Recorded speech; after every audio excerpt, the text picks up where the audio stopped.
মনের দুঃখে আরাবুল ইসলাম তৃণমূল দলকে রিজাইন দিতে যাচ্ছে আজ, এবং তিনি বলছেন তৃণমূল দলের হয়ে প্রচুর পরিমাণে কষ্ট করেছে, কিন্তু সেই দল আরাবুলকে চিনতে পারলো না। তাই আজ মনের দুঃখে তৃণমূল দল ত্যাগ করেছে এবং ত্যাগ করার পর ফুরফুরা শরীফে যাব এবং আইএসএফ এ যোগ দেব কিনা 2-1 দিনের মধ্যেই পরিষ্কার হয়ে যাবে। আরাবুল ইসলাম তিনি কি বলছেন দেখুন বিস্তারিত খবরে। আমার বলার ভাষা নেই, বুঝলেন। এই পরিস্থিতিতে দলটা করেছি। আজকে সেই দল আরাবুল ইসলামকে চিনতে পারল না। আরাবুল ইসলামকে কোনোভাবে তারা বুঝতে পারল না। কয়েকবার 5বার কেস খেয়েছি, 3বার বহিষ্কার হয়েছি। সেই কারণে মনের দুঃখে আজকে তৃণমূল থেকে রিজাইন দিচ্ছি। কোথায় যাচ্ছেন, কোথায় এখন কি সিদ্ধান্ত?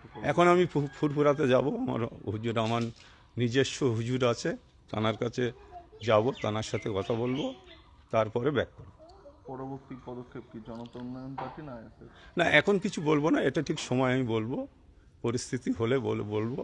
পরিস্থিতি মানে কি 2-1 দিনের মধ্যেই যেটা হবে সেটা হবে।